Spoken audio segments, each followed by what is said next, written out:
State bank of India నుంచి 6,589 ఉద్యోగాల భర్తీకి నోటిఫికేషన్ విడుదలైన విషయం మీ అందరికీ తెలిసిందే. State bank of India clerk ఉద్యోగాల భర్తీ ప్రక్రియ ఏ విధంగా ఉంటుంది, దీని యొక్క ఎగ్జామినేషన్ ప్రాసెస్ ఎలా ఉంటుంది, సెలక్షన్ ప్రొసీజర్ ఏ విధంగా ఉంటుంది, పూర్తిగా తెలుసుకునేటువంటి ప్రయత్నం చేద్దాం. లాస్ట్ డేట్ వచ్చేసరికి ఆగస్ట్ 26వ తారీఖు వరకు ఉన్నది. ఎవరైతే నిరుద్యోగులు ఉన్నారో, దీనికి సంబంధించినటువంటి ప్రిపరేషన్లో ఉన్నారో, అంటే బ్యాంక్ ఉద్యోగమే మా యొక్క లక్ష్యం అని చెప్పి సన్నద్ధమవుతున్నటువంటి నిరుద్యోగులు ఎవరైతే ఉన్నారో త్వరితగతంగా మీరు దీన్ని అప్లై చేసుకునేటువంటి ప్రయత్నం చేయండి. దీని యొక్క ఎలిజిబుల్ ఏంటి అని అంటే విద్యార్హత చూసినట్లయితే ఎనీ డిగ్రీ, జనరల్ డిగ్రీ కావచ్చు, బీఎస్సీ డిగ్రీ కావచ్చు, ఇంజనీరింగ్ డిగ్రీ కావచ్చు, మెడికల్ డిగ్రీ కావచ్చు, ఏ డిగ్రీ చేసినప్పటికీ దీనికి అర్హులే.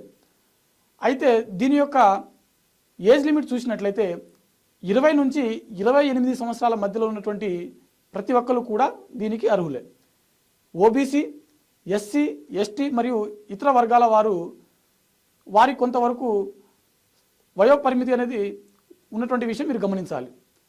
అయితే దీని యొక్క సెలక్షన్ ప్రొసీజర్ ఏ విధంగా ఉంటుందని అంటే ప్రిలిమ్స్, మెయిన్స్ మరియు సర్టిఫికెట్ వెరిఫికేషన్ అనేది నిర్వహించడం జరుగుతుంది.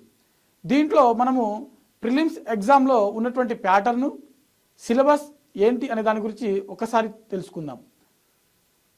ఇక్కడ ప్రిలిమ్స్ ఎగ్జామ్ చూసినట్లయితే మొత్తం 100 మార్కులకు మనకు ఎగ్జామ్ ఉంటుంది.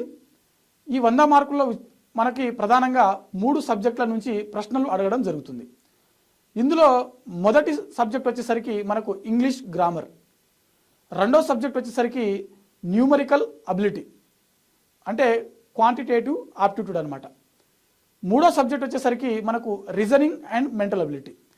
ఈ 3 సబ్జెక్టులు నుంచే మనకు 100 ప్రశ్నలకు గాను మనకు ఎగ్జామ్ నిర్వహించడం జరుగుతుంది. ఇంగ్లీష్ గ్రామర్ నుంచి 30 ప్రశ్నలు వస్తాయి. ప్రతి ప్రశ్నకు 1 మార్కు చొప్పున 30 మార్కులు ఉంటుంది. క్వాంటిటేటివ్ ఆప్టిట్యూడ్ నుంచి మనకు 35 ప్రశ్నలు వస్తాయి. ఈ ప్రతి ప్రశ్నకు 1 మార్కు ఉంటుంది. అంటే 35 మార్కులకు మనకు క్వాంటిటేటివ్ ఆప్టిట్యూడ్ అనేది నిర్వహించడం జరుగుతుంది. రీజనింగ్ మరియు మెంటల్ అబిలిటీ నుంచి కూడా మనకి 35 ప్రశ్నలు వస్తాయి. వీటికి కూడా 35 మార్కులు కేటాయించబడ్డాయి. అంటే 100 ప్రశ్నలకు గాను 100 మార్కులు ఉంటుంది. అయితే ఇక్కడ అభ్యర్థులు గమనించవలసినటువంటి విషయం ఏంటంటే ఇక్కడ మనకు నెగిటివ్ మార్క్స్ ఉంది. అంటే 1/4 నెగిటివ్ మార్క్స్ అనేది ఇవ్వడం జరిగింది. ప్రతి 4 తప్పులకు గాను 1 మార్క్ అనేది మనం కోల్పోవడం జరుగుతుంది.